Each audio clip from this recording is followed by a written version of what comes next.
Hello friends, welcome to my channel जय माता दी। इस वीडियो में आज मैं आपके साथ शेयर कर रही हूँ सीता माता के नित्यनेम की कथा। सीता माता के नित्यनेम की कथा सुनने से घर में खाली भंडार भर जाते हैं और घर में बरकत आती है। यह कथा मकर संक्रांति से लेकर अगली मकर संक्रांति तक सुनी जा सकती है। इसके अलावा इस कथा को कुछ लोग 1.5 साल तक भी सुनते हैं। जो लोग इस कथा को 1.5 साल के लिए सुनते हैं वो 6-6 महीने के अंतर पर उद्यापन करते हैं, लेकिन जो लोग 1 साल के लिए इस कथा को सुनते हैं वह 1 साल बाद सीता माता के नित्यनेम की कथा का उद्यापन करते हैं। जैसे मान लीजिए आपने इस मकर संक्रांति पर सीता माता के नित्यनेम की कथा का नियम लिया है, तो आपको अगली साल मकर संक्रांति के दिन सीता माता की कथा के नित्यनेम का उद्यापन करना होगा। फ्रेंड्स, धरती माता की कथा का नियम कैसे लेना है, उसका उद्यापन कैसे करना है, धरती माता की कथा क्या है, इसका भी वीडियो आपको मेरे चैनल पर मिल जाएगा। साथ ही मकर संक्रांति पर आप सूरज लोटा का नियम किस प्रकार से ले सकते हैं, उसका उद्यापन आपको कैसे करना है, इसका भी वीडियो मेरे चैनल पर आ चुका है। वहां से आप जाकर के वह वीडियो देख सकते हैं। लिंक आपको डिस्क्रिप्शन बॉक्स में मिल जाएगी। सीता माता के नित्यनेम की कथा के लिए सबसे पहले हमें एक पानी का लोटा लेना है, कुछ अक्षत लेने हैं या फिर आप तिल भी ले सकते हैं। मैंने ये सफेद तिल भी लिए हैं और अक्षत भी लिए हैं, दोनों ही मैंने आप लोगों को दिखा दिए हैं। साथ ही एक भगवान गणेश की मूर्ति हमें चाहिए होगी। उसके बाद हमें कुछ पुष्प चाहिए, दूब घास चाहिए भगवान गणेश को चढ़ाने के लिए। आपको यह दूब घास और पुष्प मकर संक्रांति वाले दिन लेने हैं। उसके बाद आप बिना पुष्प और दूब घास के भी यह कथा सुन सकते हैं। साथ ही हमें घी का या फिर तिल के तेल का एक दीपक लेना है, क्योंकि जिस दिन हम कथा सुनाएंगे उस दिन हमें दीपक जला के रखना होगा। उसके बाद आप बिना दीपक जलाए भी यह कथा पढ़ या सुन सकते हैं। इसके अलावा हमें चंदन चाहिए, रोली चाहिए और कुमकुम चाहिए, क्योंकि भगवान गणेश को अक्षत, रोली, चंदन और हल्दी ये तीनों चीज ही प्रिय होती हैं और यह तीनों चीज ही हम भगवान गणेश को तिलक में अर्पित कर सकते हैं। अब हम सबसे पहले दीपक प्रज्वलित करके रखेंगे, क्योंकि दीपक ही हमारी कथा का, हमारी पूजा का साक्षी होता है। और धूप बत्ती भी लगा लेंगे। इसके बाद हम भगवान को धूप दीप दिखा देंगे। अब हम भगवान गणेश को हल्दी से और कुमकुम से तिलक कर देंगे और हम अपने मस्तक पर भी तिलक लगा लेंगे।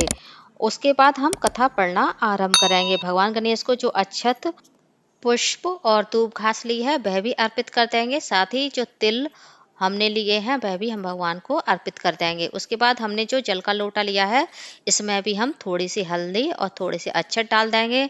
मीठे के रूप में आप कुछ भी डाल सकते हैं, जैसे बतासा, गुड़ या शक्कर। और उसके बाद हम कलश पर भी कुमकुम लगा देंगे।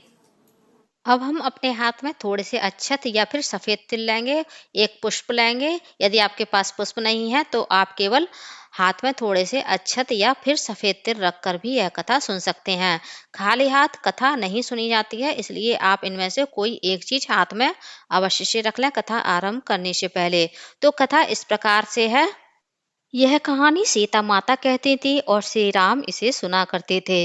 एक दिन श्री राम भगवान को किसी काम के लिए बाहर जाना पड़ गया, तो सीता माता कहने लगी कि भगवान, आप तो मेरे 12 वर्ष का नित्यनेम तोड़कर जा रहे हैं। आप बाहर जाएंगे तो मैं अपनी कहानी किसे सुनाऊंगी। श्री राम ने कहा कि तुम कुएं की पार पर बैठ जाना और वहां जो औरतें पानी भरने आती हैं उन्हें अपनी कहानी सुना देना। सीता माता कुएं की पाल पर जाकर बैठ जाती हैं। एक स्त्री आई, उसने रेशम की जरी की साड़ी पहन रखी थी और सोने का घड़ा ले रखा था। सीता माता उसे देखती हैं और कहती हैं, बहन मेरे 12 वर्ष का नित्यनेम सुन लो। पर वह स्त्री बोली कि मैं तुम्हारी कथा सुनूंगी तो मुझे घर जाने में देर हो जाएगी और मुझे मेरी सास बहुत डांटेगी और मुझसे लड़ेगी। उसने कहानी नहीं सुनी और चली गई। उसकी रेशम जरी साड़ी फट गई, सोने का घड़ा मिट्टी का हो गया। सास ने देखा तो पूछा, अरे ये किसका दोष अपने सिर ले आई है। बहू ने कहा, माँ कुएं की पार पर एक औरत बैठी थी, वह मुझसे कथा सुनने के लिए कह रही थी, लेकिन मैंने उसकी कथा नहीं सुनी, जिसका यह फल मुझे मिला है। बहू की बात सुनकर अगले दिन वही साड़ी और वही घड़ा लेकर सास कुएं की पार पर गई।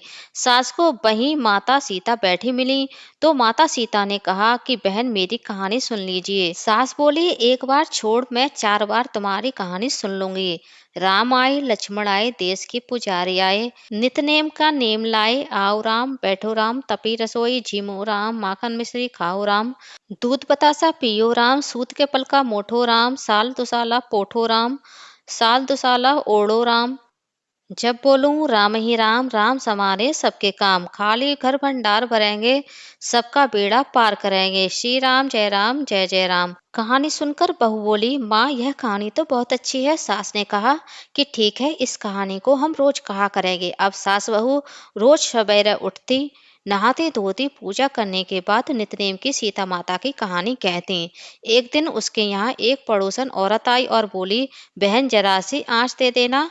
तो वह बोली कि आज तो अभी हमने जलाई नहीं है। पड़ोसन ने कहा कि तुमने आज क्यों नहीं जलाई, तुम तो सुबह 4 बजे से उठकर बैठी हो। उसने कहा कि पहले हम नहाते हैं धोते हैं पूजा पाठ करते हैं, उसके बाद माता सीता के नितनेम की कहानी सुनते हैं। पड़ोसन ने उनकी बात सुनकर कहा कि सीता माता की कहानी कहने से तुम्हें क्या मिला। वह बोली कि इनकी कहानी सुनने से घर में भंडार भर जाते हैं, सारे काम सिद्ध होते हैं, मन की इच्छा पूरी होती है। पड़ोसन कहती है कि बहन ऐसी बात है तो यह कहानी मुझे भी सुना दो, यह कहानी मैं भी सुना करूंगी। वह बोली कि ठीक है बहन, तुम भी यह कहानी सुन लो। राम आए लक्ष्मण आए देश के पुजारी आए, नितनेम का नेम लाए आओ राम, बैठो राम। इस तरह से उसने पूरी कहानी अपनी पड़ोसन को सुना दी। सारी कहानी सुनने के बाद पड़ोसन कहने लगी, बहन तुम्हारी कहानी तो बहुत अच्छी है। अब वह पड़ोसन भी यह कहानी रोज कहने लगी। कहानी कहने से सीता माता ने उस पड़ोसन के भी भंडार भर दिए।